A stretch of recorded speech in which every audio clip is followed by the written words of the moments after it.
Do people have? They have lights, autographs on the. Yeah, you know, I did a show in London a couple months ago, and a guy came up and said, "Can you sign my ankle?" I'm like, "Okay." It was before the show. Signed it.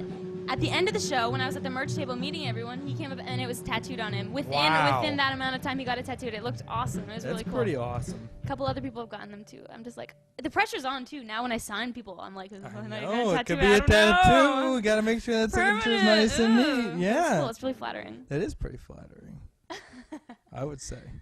And let's go back. Let's talk about your comic since you brought it up. All right, let's do it. It's an Audio Quest, right? Audio Quest, a Captain Light's Adventure. Yes, I remembered without looking at my sheet. That's really well done, actually. Yes. And, you know, Lowtar, that's the evil guy, yes? Lowtar. That you're trying to fight. Merchant. Have we got to episode 3? Is there an episode 3 that's out? It comes out. Oh, it comes out tomorrow. Oh, yes, I'm going to watch it. Now, who are does... Are you nervous for the next episode? I'm very nervous about you and Lowtar. They get better and better. I'm nervous that you're in danger. Well, I am, to be honest, but... I'm pretty smart, and I have a good team around me, so it gets me out of trouble when I need it. Awesome. Now, who does Lowtar represent? Is he like the big evil music business guru? In one word, no, it's not so much that. In one word, he's the anti-music, and he's everything in life that goes against what I love. I love music. Music is whatever I do. So he sort of represents the things that try to take you away from that, because his basic ambition in this universe is to mute the whole universe, and the concept is the whole universe runs off sound. My laser gun runs off sound rounds. You know, I use sound for my jetpack, and if I were to lose all of that, then my people would die. So it's just kind of, you know, you would lose all your passion and everything if Lowtar was in charge. Now, what's more flattering, having your own comic or having people tattoo their names on it? It's a tough question, I'm telling you. Like, of everything that I've achieved in my career, which isn't really that much, I'm not being arrogant, but of everything that I feel I've succeeded in. Success. I like that. That's cool. One of the moments that I felt my dreams came true the most was watching Captain Light's Adventures after they were done. Yeah. It's just, I've always wanted to live that way, but it's impossible because it's sci-fi.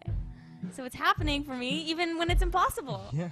And you draw comics yourself, yes? I do. I'm nowhere near the talent that Tom Coker is, but I someday, hopefully, if I invest enough time in, maybe I will be. What would you do if you could make your own comic? You know, who would be the characters and what would be the theme? It's Captain Lights. That's Captain Lights, I sat down you would and do talked Captain with him. Lights. Yeah. Well, we sat down and developed the character and the storyline and the concepts. He obviously drew it, but are you asking if I were to draw one? Yes. Well, I've already invented many characters. One of the first ones, which has stood to this day of my characters, when I was like 11, I invented Monty the Frog, and he's kind of like looks like an alien stick frog, and his adventures always end morbidly, like he ends up getting cut in half, or it was just like me getting out my anger when I was a kid, right? So to this day, Monty's somehow still alive, and I would probably have to release a book about Monty. You couldn't put him in Captain Lights? He couldn't be like your little boo-boo bear or something, you know, coming with you? I'll give you a hint.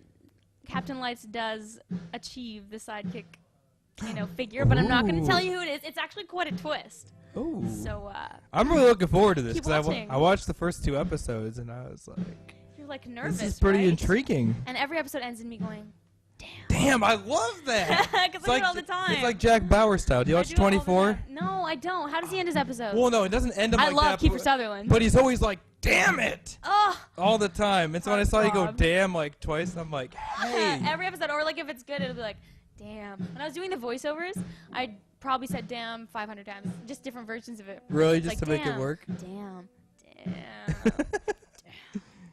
That's pretty awesome. It was fun. How are we doing on time here? Do you have to go? I'm not on for 2.5 more hours. Okay, cool.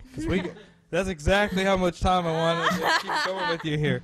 No, I'm just kidding. What else was I going to talk to you about?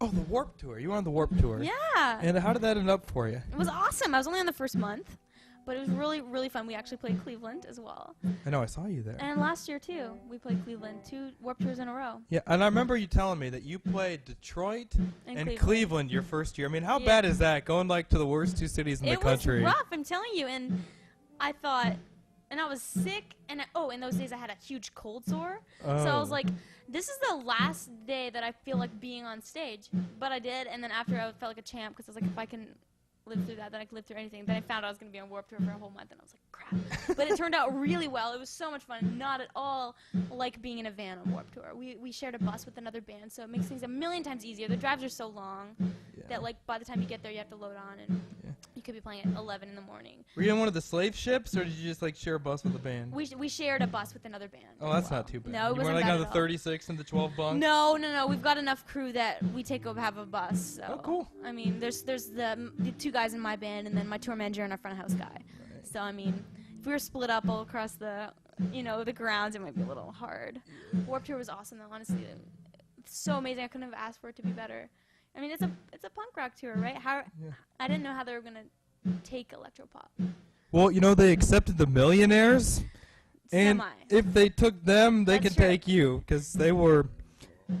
How do you say? There's a lot of new stuff on this year that would be unexpected. Like Jeffree Star was on for a bit. And Shooter Jennings. Shooter Jennings on. That was pretty cool. That was cool. It's different, and I think it's really smart on Lyman's behalf because it's bringing out more people. There's like a broad range of artists on Warp now, and so it's becoming less of what it was traditionally, which is kind of bums some people out. But in another way, it's like a tour for more people. Just gonna go and see some music. Yeah. And you played South by Southwest. Yes, first time ever being at South by Southwest. It was amazing. How crazy is it down there? Because I've always wanted to make it down there. You haven't gone to South by? No. It's awesome. And to top it all off, every dusk under the bridge there, Centennial Bridge, I don't know what it's called, just right outside of Austin. Yeah. All the bats come out to eat, feed, and so it's like a cloud of black coming out every dusk, and like people gather to watch it. It was really cool. So it's just like a bonus. Like South by Southwest is the ice cream, and the bats is the. I think I would be scared as hell. It wasn't scary at all. It's cool. Have you seen Bats the movie? Bats. I've seen birds. I don't think I've seen bats. Birds is good. There's bats. Birds, there's man. I'm scared of pigeons and little birds because of birds. Rough for sure. I'm really scared of Birds pigeons. was a good movie. It scared me to death. Really? Yeah, it was like scarier than Big Bird Goes to China. Oh, that's scary. Yeah. I'm deathly afraid of birds. Like, okay, in Big Bird in China, what is the deal with the Monkey King that keeps showing up magically? He like disappears and shows up, and he's like. Yeah, and then at the end, Big Bird's like, "Bye, Monkey King." Yeah, and they're like, and he's running down the Great Wall of China. Yeah. And I'm like, what just happened? And the Monkey King gave the dog a necklace with a, what are those? Oh my goodness, why can't I think of the name of it? Those like hourglass things. Yeah. And that was the amount of time that they could find the. What are those things called? The hourglasses. Hourglass. It's just called an hourglass? Yeah, I remembered it.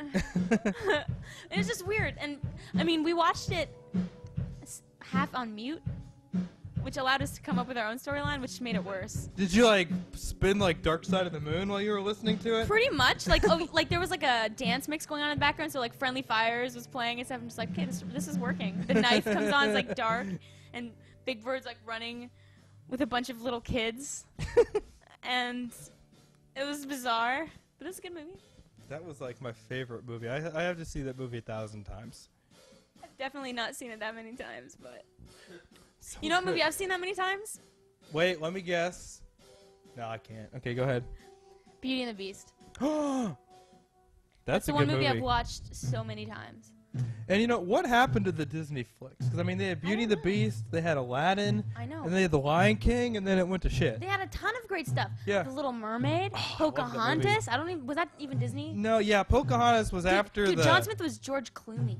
That was a pretty voice. Crazy. I know, but see, Pocahontas was like the start of the decline. Pocahontas was fantastic.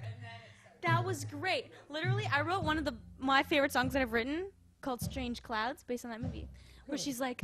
She got the prophecy for strange clouds, and then she saw the ship coming up, and the sails look like strange clouds, and she's like, strange